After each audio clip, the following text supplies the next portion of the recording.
আর এরই সঙ্গে আপনাদেরকে জানাই, এই যে বারংবার আমরা কথা বলছি শুধুমাত্র রাজ্য সরকারের কর্মচারীরা তারা যে লাগাতার রাস্তার উপরে বসে রয়েছেন, তাদের একটাই দাবি যে কেন্দ্রের যে পরিমাণ মহার্ঘ ভাতা দেওয়া হয়, ডিএ দেওয়া হয়, সেই পরিমাণ মহার্ঘ ভাতা বা ডিএ কেন রাজ্যের তরফ থেকে দেওয়া হচ্ছে না।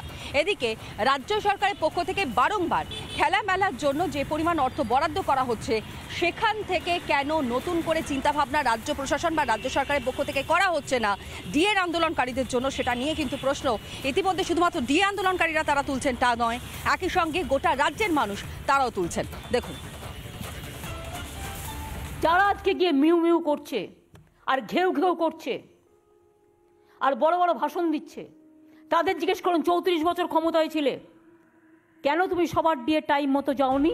কোন টিচার 1 তারিখে মাইনে পায় না? আগে তো ভাবতে হতো এ মাসের মাইনেটা পাবো কিনা ঠিক মতো। 90, 95, 1, ওকে 1,10,000। মাননীয় মুখ্যমন্ত্রী যেভাবে ক্লাবগুলোকে টাকা দিয়েছেন দর বেঁধে, 90, আচ্ছা 95, 1 লাখ, আচ্ছা 1,10 দিলাম, এটা কি ওনার পৈতৃক সম্পত্তির টাকা নাকি? উনি এইভাবে টাকা দিতে পারেন না।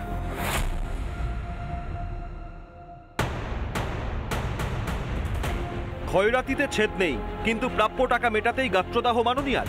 বকেয়া ডিএর 25% মিটিয়ে দেওয়ার নির্দেশ ছিল সুপ্রিম কোর্টের। মেটাতে আরো 6 মাস চেয়েছে রাজ্য, তা নিয়েই প্রশ্ন তুলেছে সুপ্রিম কোর্ট। মঙ্গলবার থেকে ডিএ মামলার শুনানি শুরু।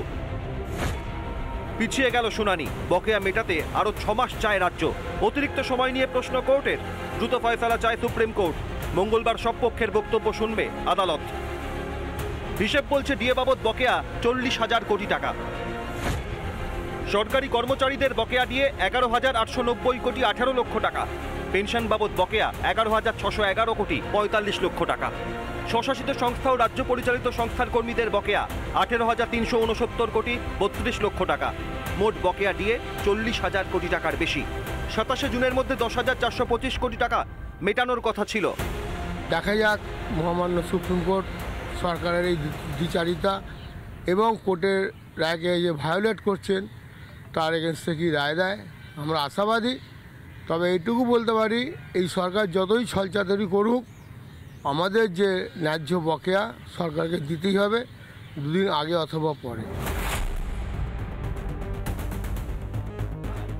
বিপুল বকেয়া একেবারে মেটানো সম্ভব নয় দাবি রাজ্যের, কারণ রাজকোষে টান পড়বে। অথচ ভোটের অঙ্ক মাথায় রেখে দেদার ক্ষয়রাতি করছে মমতা। পুজো উপলক্ষে ক্লাব পিছু 1,10,000 টাকা অনুদান। মোট কত খরচ জানেন? ক্লাবের সংখ্যা 45,000, ক্লাব পিছু অনুদান 1,10,000, মোট খরচ 495 কোটি টাকা। খেলা মেলা চলবে, কিন্তু হকের ডিএ মেটাতে গায়ে জ্বালা মমতার। প্রাপ্য বুঝে নেওয়ার দাবিতে একটানা 922 দিন রাস্তায় রাজ্য সরকারি কর্মীরা। ভোট কাটার জন্য যে টাকা, তার জন্যে সরকারের কোনো টাকার অভাব নেই। এটা থেকে একটাই পরিষ্কার যে ওই সব টাকা থেকে যে রাজনৈতিক দল সরকার চালাচ্ছে তাদের কাটমানি আসবে, তাদের ব্যাংক অ্যাকাউন্টে টাকা ঢুকবে, কিন্তু কর্মচারীদের ডিএ দিলে তো কোনো কাটমানি তারা পাবে না।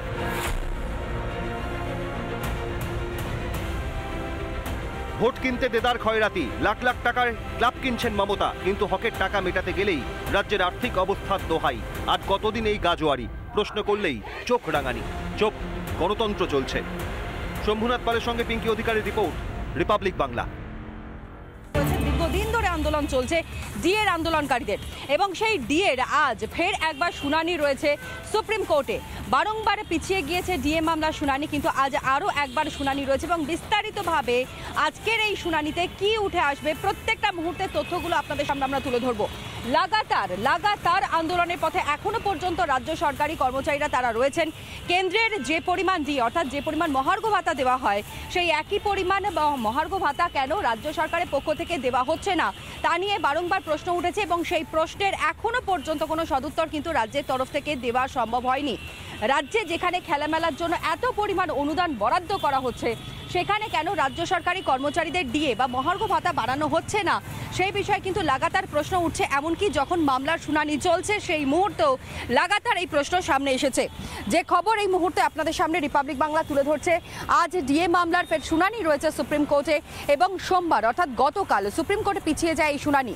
পূর্ব নির্দেশ মতো রাজ্য বকেয়া ডিএর 25% না দেওয়ায় প্রশ্ন তোলে শীর্ষ আদালত, এবং এই মামলার পুরো শুনানি করা হতে পারে বিচারপতি সঞ্জয় করোল এবং বিচারপতি পি কে মিশ্রের বেঞ্চে এই মামলার শুনানি হবে বলে এখনো পর্যন্ত পাওয়া খবর আপনাদের সামনে আমরা তুলে ধরছি। অন্যদিকে আপনারা জানেন যে এই 25% না দেওয়ার যে প্রশ্ন ইতিমধ্যে শীর্ষ আদালতে তোলা হয়েছে, সেই 25% ডিএ কেন এখনো পর্যন্ত দিতে পারছে না রাজ্য সরকার, সেটাই সবথেকে বড় প্রশ্ন হয়ে দাঁড়াচ্ছে।